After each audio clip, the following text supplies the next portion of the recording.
तिघांची नावं यादी समोर आलेली आहे। त्यात काही नावं शंभूराज देसाई आपल्यासोबत जोडले गेलेले आहेत फोन लाईन वरून। शंभूराज देसाईजी, अधिकृतपणे ही नावं आता समोर आलेली आहेत। पुन्हा एकदा तुम्हाला संधी, विद्यमान लोक आहेतच, मात्र काही नवीन नावं आहेत, जसं पैठणमधनं विलास संदीपान भुमरे, जोगेश्वरी पूर्वमधनं मनीषा वायकर आणि राजापूरमधनं किरण सामंत।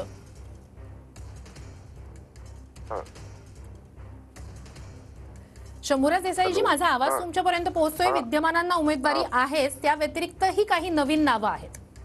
नाही, आता बघा, सर्वप्रथम तर त्यांना उमेदवारी माननीय मुख्य नेते पक्षाचे आदरणीय एकनाथजी शिंदे साहेबांनी दिलेले आहेत।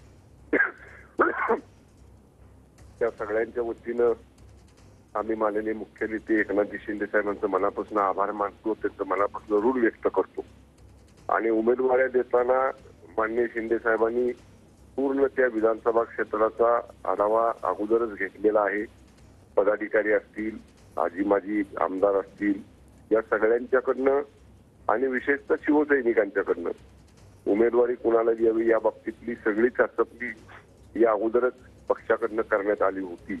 आणि जी नवीन नावं आपण म्हणताय आलेली आहेत ती निश्चितपणानं नव्या चेहऱ्यांना सुद्धा संधी देण्याची भूमिका माननीय शिंदे साहेबांनी मुख्य नेते म्हणून या ठिकाणी घेतलेली आहे।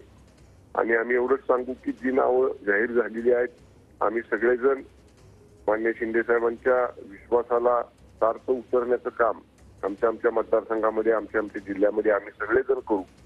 आणि नक्कीच आमचा स्ट्राईक रेट शिवसेनेचा जो लोकसभेला आपल्याला दिसला त्याच्यापेक्षा कितीतरी जादा स्ट्राईक रेट या विधानसभेच्या निवडणुकीत ठेवण्याचं काम माननीय मुख्य नेते एकनाथजी शिंदे साहेबांच्या नेतृत्वाखाली आम्ही सगळेजण करू।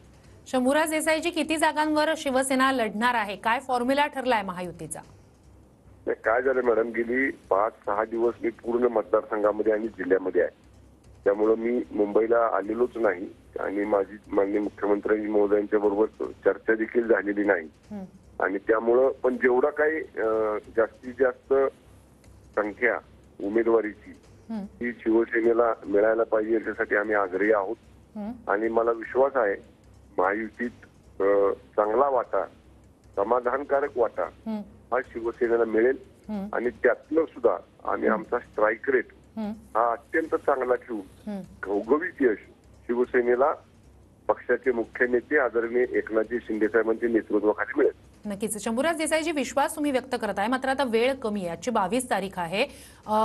कधीपर्यंत ही स्पष्टता येऊ शकते? कारण त्यानंतर मग उमेदवारी अर्ज भरणं, त्यासाठीची त्या ठिकाणी त्या उमेदवारांना तयारी करणं, या सगळ्यासाठी वेळ लागतोच ना। किती आणखी दिवस हा सगळा तिढा सुटणं? काही जागांचा तिढा अजूनही आहे महायुतीतला, अशी माहिती समोर आली आहे। नाही, हे बघा, आता आपण पाहिलं, आज पहिली यादी तर जाहीर झाली, उद्यापासूनच अर्ज भरायला सुरुवात आहे, त्यामुळे उशीर झालाय असं म्हणता येणार नाही। आणि शिवसेना हा शिस्तबद्ध पक्ष आहे।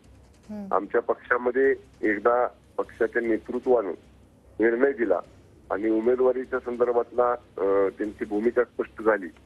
शिवसैनिक हा पक्षाचा आदेश मानून वंदनीय शिवसेना प्रमुख हिंदुहृदय सम्राट स्वर्गीय बाळासाहेब ठाकरे साहेबांची आम्हाला शिकवण आहे, त्यामुळे पक्षाचा आदेश मानून आम्ही सगळेजणच तयारी करतो आणि पक्षाचा आदेश अंतिम असतो शिवसैनिकाला। त्यामुळे एकदा उमेदवारी निश्चित झाली की उमेदवाराचं नाव आणि आमचं धनुष्यबाण चिन्ह हे घेऊन, हे धनुष्यबाणाचं काम तर आम्ही आपापल्या मतदारसंघामध्ये आम्ही सुरू केलेलं आहे।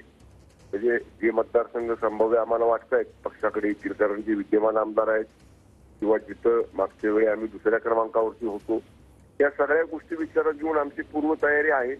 पण अंतिम निर्णय महायुतीमधले वरिष्ठ नेते बसून घेतील जागा वाटपाचा, आणि आमच्या पक्षातला उमेदवारी देण्याचा निर्णय मागच आम्ही राष्ट्रीय कार्यकारिणींनी सुद्धा, राज्य कार्यकारिणींनी सुद्धा सगळ्यांनी आम्ही एका ओळीचा ठराव केलेला आहे।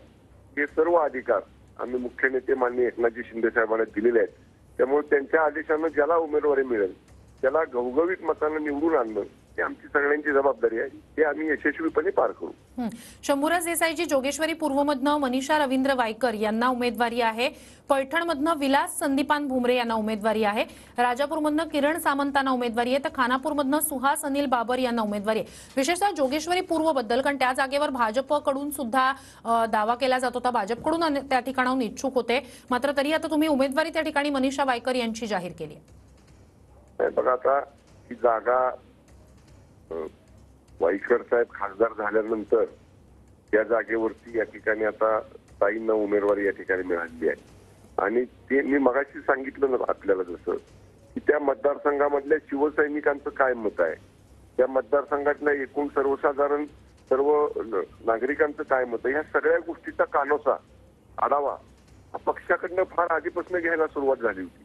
त्यामुळं जे लोकमत आहे त्याचा विचार करून, जनमत आहे त्यांचा विचार करून, शिवसैनिकांचं काय म्हणणं आहे त्याचा विचार करून हा निर्णय झालेला आहे. त्यामुळे मला विश्वास आहे की या उमेदवारी संदर्भामध्ये सुद्धा कुठेही आता इथून पुढे काही मतभेद होणार नाहीत. एकदा पक्षानं निर्णय घेतलाय, त्यामुळं महायुतीतल्या सर्वच आमच्या मित्र पक्षांची, आमची सगळ्यांची जबाबदारी राहील की महायुतीचा उमेदवार तिथे निवडून आला पाहिजे. माहीम बद्दल आणि वरळी बद्दल काही चर्चा महायुतीसोबत मनसेची होत होती अशी एक माहिती समोर आलेली होती. आता माहीममधनं अमित ठाकरेंना उमेदवारी जाहीर झाली आणि तुम्ही सुद्धा विद्यमान सदा सरवणकरांना उमेदवारी दिलेली आहे. म्हणजे त्या ठिकाणी एकत्रितपणे किंवा एकमेकांना पाठिंबा देत एकच उमेदवार असं काहीही होणार नाही हे तर स्पष्ट आहे. मात्र वरळी बद्दलचा नेमका काय विचार आहे? वरळी मतदारसंघ महायुतीत कुणाला जाणार आहे? नाही, तेच मी सांगितलं ना, आता गेली 5-6 दिवस झाले मी मुंबईमध्ये नाही. मी इकडे मतदारसंघामध्ये आणि जिल्ह्यामध्ये या ठिकाणी मी आहे. त्यामुळे आता त्या बाबतीतला निर्णय सुद्धा आमचे वरिष्ठ नेते, विशेषतः मुख्य नेते माननीय एकनाथ शिंदे साहेब घेतील या बाबतीत काय निर्णय घ्यायचा तो. उद्या सगळ्या आमदारांना मुख्यमंत्री मार्गदर्शन करणार आहेत अशी माहिती समोर आलेली होती. निरोप आम्हाला मिळालेले आहेत, सूचना आलेल्या आहेत पक्ष मध्यवर्ती पक्ष कार्यालयाकडनं. त्यामुळं आम्ही सगळेजण उद्याच्या बैठकीला त्या ठिकाणी जाऊ आणि माननीय मुख्य नेत्यांचं जे काही मार्गदर्शन असेल, जे काही आदेश ते आम्हाला देतील, जे काही नियोजन सांगतील निवडणुकीचं, त्याचं काटेकोरपणे आम्ही सगळेजण पालन करू. शंभूराज देसाईची आणखी एक महत्वाची घडामोड आहे. भाजपनं 99 उमेदवारांची यादी जाहीर केली. ही आता 45 जणांची तुमची यादी आहे. महायुतीत तुम्ही एकत्रित आहात. तुम्ही म्हणतात की उर्वरित जागांबाबत सुद्धा सध्या चर्चा सुरू आहे. आता तुम्हाला त्याच्याबाबत स्पष्टता नाहीये. मात्र या सगळ्या फॉर्म्युल्याबद्दल कधीपर्यंत स्पष्टता येऊ शकते किंवा कधीपर्यंत एक टाइमलाईन आखण्यात आलेली आहे तुमच्याकडनं, महायुतीच्या वरिष्ठ नेत्यांकडनं? आणि या सगळ्यात एक महत्वाचा भाग आहे की त्या ठिकाणी स्थानिक भागात, म्हणजे भाजपच्या बाबतीत विशेषतः असं बघायला मिळालं की उमेदवारी जाहीर झाली आणि स्थानिक भागात अनेक ठिकाणी बंडखोरीचा सामना करावा लागतोय. तुमच्या पक्षाकडनं अशा प्रकारे कोणत्याही बंडखोरीचा सामना त्या ठिकाणी करावा लागणार नाही यासाठीची काय खबरदारी घेण्यात आली? नाही, म्हणूनच मी म्हटलं ना, आम्ही अगोदरच शिवसैनिकांचं, शिवसेनेतल्या पदाधिकाऱ्यांचं, आजी माजी पदाधिकाऱ्यांचं, सगळ्यांचं याच्या बाबतीतलं मत माननीय मुख्यमंत्री महोदय शिंदे साहेबांनी जाणून घेतलेलं आहे. त्यामुळे मी एवढंच सांगेन की शिस्तबद्ध पक्ष आमचा आहे. त्यामुळे आम्ही पक्षाचा जो आदेश असेल, पक्षाने जो उमेदवार अधिकृत दिलेला असेल